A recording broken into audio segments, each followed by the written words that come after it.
Well, folks, it's almost Thanksgiving, and I'm still at an elevation of 5,000 feet and above on the Colorado Plateau near Kanab, Utah. Higher elevation means colder temperatures, so in this video I'm going to share with you some tips for car camping in colder weather.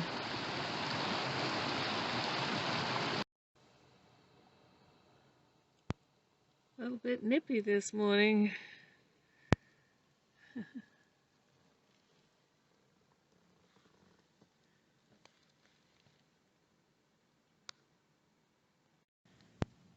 I've decided to go and check out the belly of the dragon.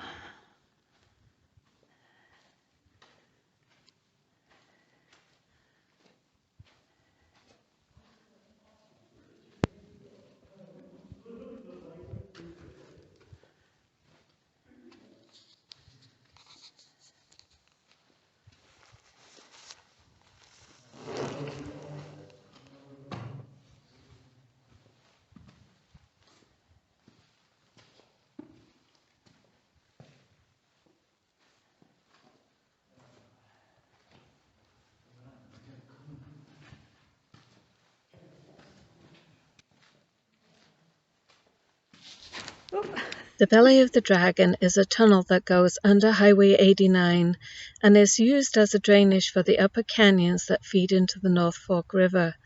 Therefore, do not enter into the tunnel when rain is in the forecast. Going through the tunnel is a short hike, but you may continue up the wash for about 4 more miles, and it ends in a beautiful little slot canyon.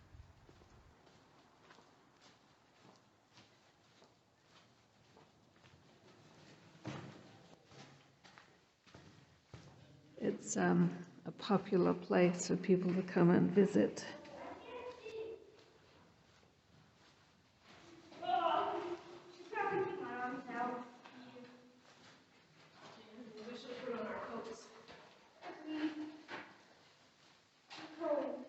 Hey, thanks.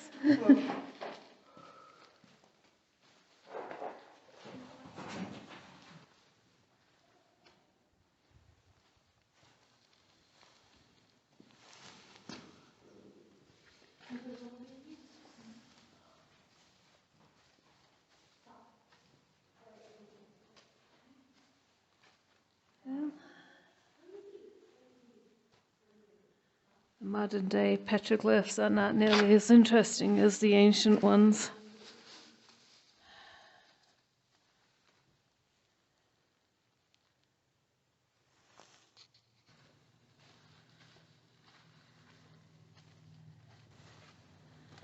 So this morning when I got up it was 14 degrees and it's warmed up a little bit, but in there it's about 10 degrees.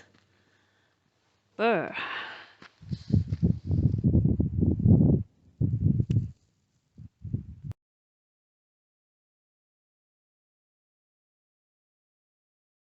I'm camping along Johnson Canyon Road, and this here is the Gunsmoke movie set. The television series of Gunsmoke ran from 1955 to 1975 and is said to be one of the longest running primetime shows on television. There were 635 episodes, and many of the outdoor scenes for this show were shot in Johnson Canyon near Kanab, Utah.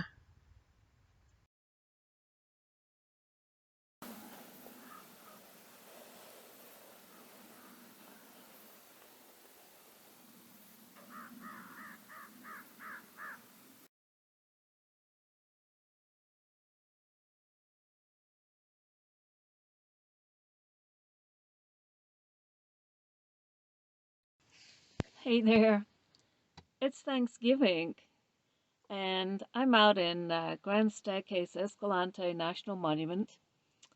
I don't have cell reception. It's a beautiful location. Today I went and walked up a wash into some lava flow that had been eroded away by water, and it was all these beautiful curvy rocks and pools and stuff, and I went for a little walk around camp.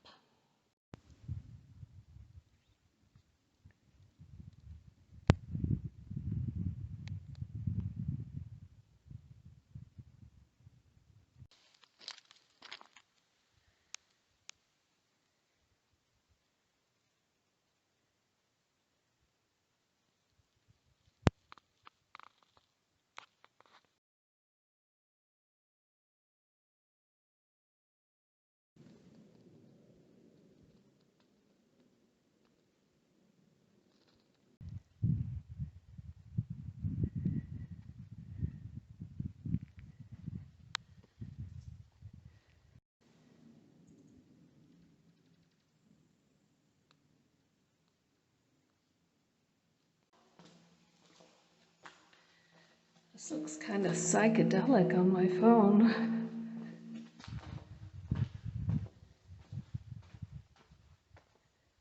And did some cooking in stages because I don't have a lot of room, so I cooked some potatoes up this morning, broccoli, and I'm actually going out for a full turkey dinner. So here is my turkey and dressing and turkey gravy. So I'm going all out, even though I'm just out in the middle of nowhere and I'm just kind of making do with what I've got, really. I didn't want to go to the grocery store before Thanksgiving. It was so busy in Kanab the 2 days before Thanksgiving. And that's actually why I'm out here. I wanted to get completely away from people. I spent 2 days by a beautiful creek, but there were ATVs going up and down the road, and every now and then I just have to get away from the noise of cars and UTVs and people, just people in general, which is why I'm here in Grand Staircase Escalante without even cell reception. But it's okay, it's all good, it's beautiful. The sun's about to set. You can see it over there. Maybe, maybe not. Yeah, there we go. You can see it.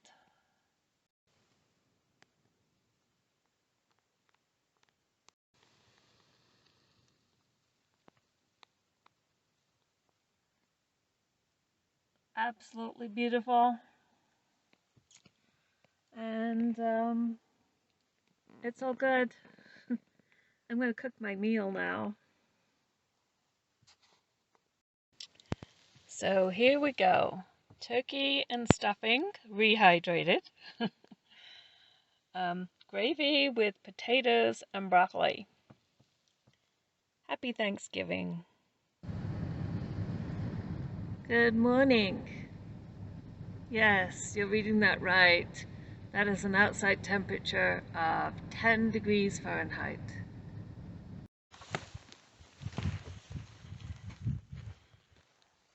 So I made free ice. This is rock solid. Ooh, that is cold. For my ice chest. Hi there. So, yeah, I'm back in bed and waiting for it to warm up a bit. I've got my engine running. And yeah, it got 10 degrees last night outside. That's a little chilly. That means that here inside the van it's still going to get below freezing. And I woke up at, it was about 4:30 in the morning. I was feeling a little chilled and decided it was time to put some more layers on. And I checked the temperature. At that point it was 13 degrees. I had also heard the sound of things freezing up, and that always freaks me out a little bit when I hear ice crystals forming. I figured the first thing that probably froze up was my little toilet. The lid on it had frozen shut, and that makes sense because, you know, when you pee, your pee's warm, so it creates a little bit of steam, and steam is lighter, so it's going to freeze first. So my toilet lid had frozen shut, and I had to break it apart and then sit on that nice icy cold rim. That was very refreshing. But also I checked around other things, and there's things you can do to protect your belongings and stuff from that kind of extreme cold. And I'm going to go over a few of those things. Right now I'm waiting for the inside of my van to warm up, and then I'm going to check out the damage. So yeah, my van isn't insulated. I people say, why didn't I insulate my van? Well, I live in a van and I don't have a home, so I don't have anywhere to strip a van and insulate it, and I just don't have anywhere to do anything like that. Um, so it is what. So one of the best things you can do when you're sleeping in cold temperatures is to sleep with a hat on. This is a balaclava. It's a turtle wear or something. It's just a very, very lightweight, comfortable. Of course, it comes down my neck. So it keeps your neck and your ears and your head warm. It helps to keep your body heat in. I like to sleep with gloves on. I like the fingertip ones for some reason. I can still feel what I'm doing, and yet having that part of my hand encased does help a lot, because there are times you need to have full finger gloves too. Another good idea is to, oops, myself all, keep a water bottle inside your sleeping bag with you, because even if even if everything inside your van doesn't freeze up, it's going to be really, really cold to drink. So this I can still drink from without getting brain freeze. And then it's important to protect your electronics. It's probably my biggest worry. I don't worry too much about most other things. I worry about my computer, so it's inside a case. And things like your phone. It's a good idea to keep small electronics and stuff in a warmer place. So if you can keep it close to your body so that it doesn't freeze up, it's good. I mean, the batteries can take a lot, but it's really not that good for them to get that extreme cold. So just keeping, I put on my phone and my little hotspot thing, I put it inside this little bag, and I just kind of tucked it down the side of my sleeping bag. And so those are a couple of suggestions. Let's move on to something else. Got my van warmed up a little bit. I'll turn my little buddy heater on here in a second. But I'm getting out of bed, and the first thing I did was pull on an oversized down coat and oversized down pants. This is my choice because I just find down is so lightweight and comfortable that I can just wear it around like I'm in my pajamas or dressing gown or something. I don't get sweaty. I don't get I don't feel constricted. I just feel nice and snug and warm, and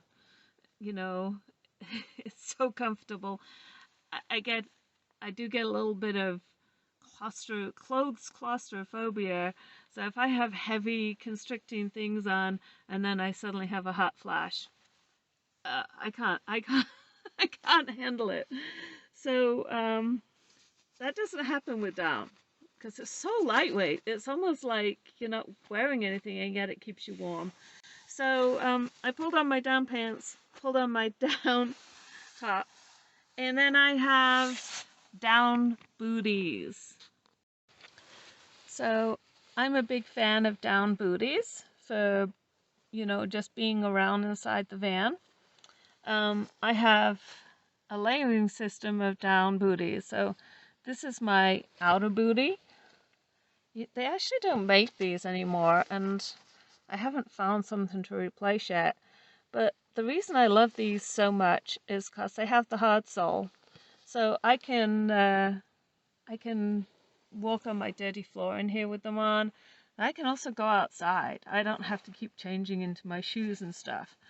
And then I have these a little oversized, and then I have another down booty inside. It's kind of like a liner. I think they call it a down sock. So I have this, and this I can even wear inside bed or whatever. I can kick this, my big booty, off if I want to and climb into bed with these on. But it makes a great liner. So I have, I got these little red ones at the thrift store for $1. I mean, these are lifesavers, and you find them in thrift stores, and people, I mean, they're kind of ugly. People don't want them, but heck, they're wonderful for this. So I wear one inside the other. And last night, I even went so far as to get a pair of hand warmers out, and I tucked them down inside my little down booty. I got really toasty real quick once I did that, and also pulled on my down coat and snuggled back underneath my covers. And I have a hood on my down coat, so I was able to pull my hood up. My sleeping bag is good to 15 degrees, but I'm not into zipping it up. I use it more as a blanket, so it's not actually going to work as well without zipping it up. I've got my little buddy going, and I cracked open my windows. Never, ever cook inside your van with propane or anything like that, or use your little buddy without having your windows cracked. You need a little bit of airflow going so the fumes can escape. Too many people have died inside their vehicles because they have died from the fumes, and you don't want that happening. Alright, let's check out the rest of what happened in here. So yesterday was Thanksgiving, and I had some wine, and my leftover wine didn't freeze. This is water I use for rinsing my toilet. It partially froze.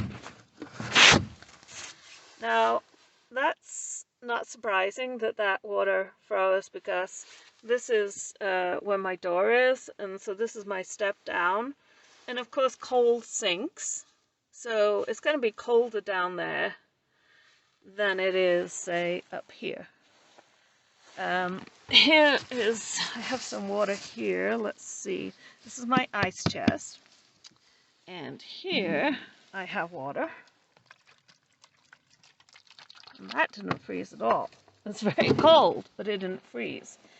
And I suspect that is because it is completely surrounded by things that are kind of insulated. This froze pretty good.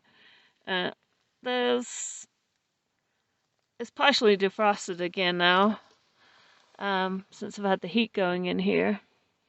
But what I found last night, that was a little bit more frozen, and it's just sitting out here in the open, and I had both windows open.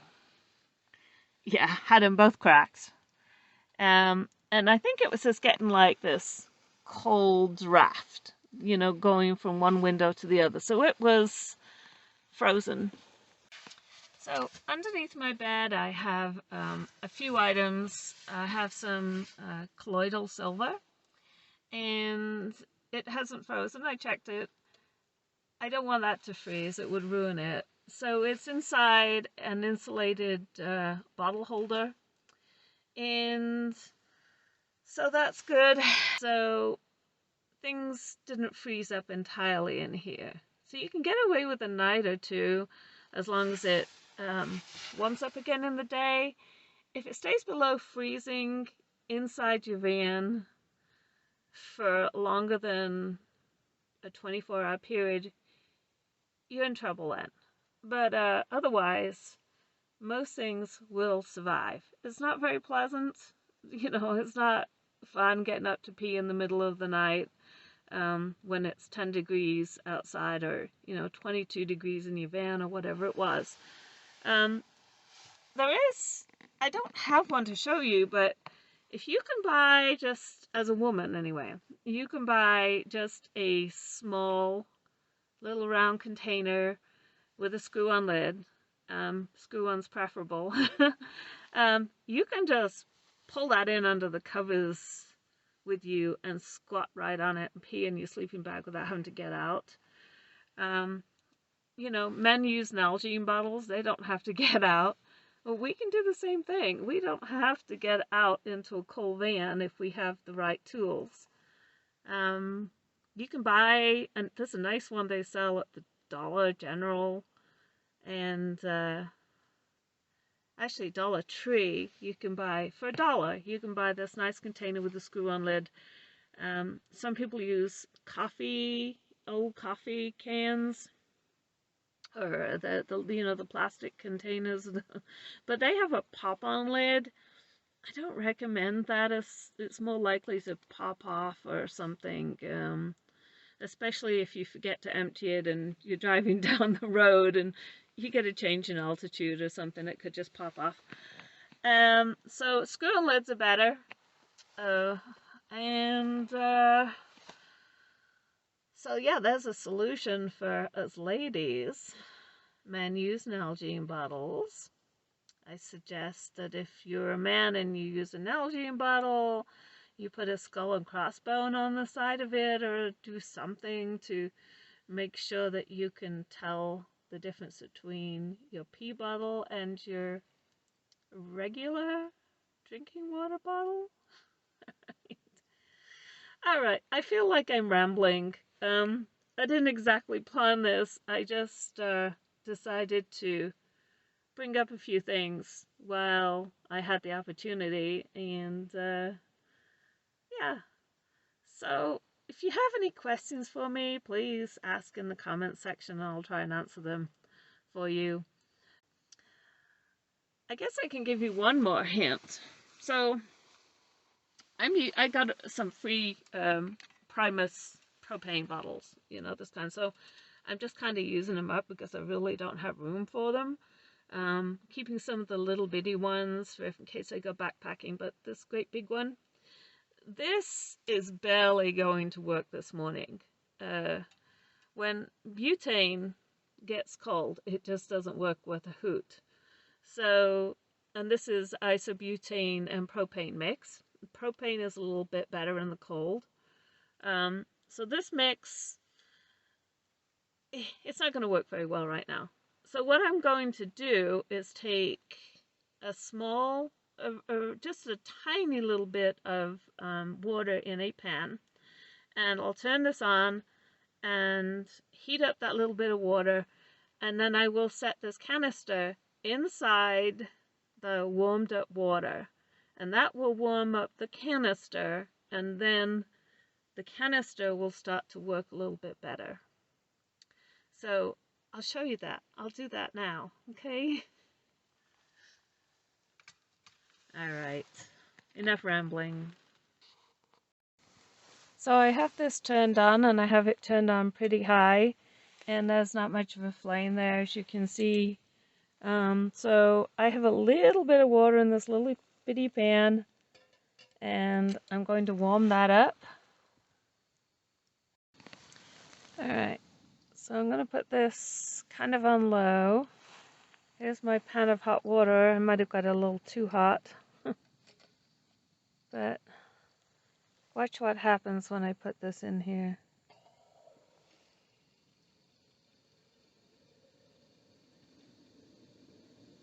I haven't adjusted the flame at all,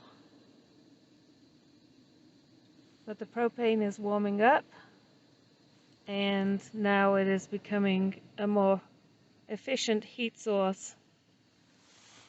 So that's a quick way of heating up, well, that's a quick way of warming up your propane in these little isobutane propane canisters. Anyway, that's it for now. Like I say, this wasn't planned, so I forgive the rambling. I hope you can get something out of it.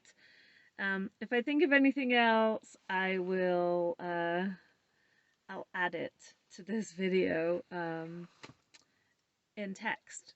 Okay. All right. Bye-bye for now.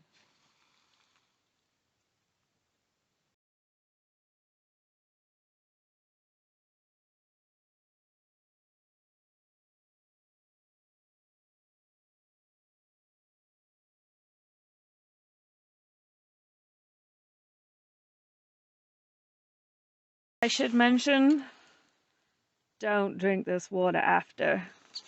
It will taste like metal. Ask me how I know that.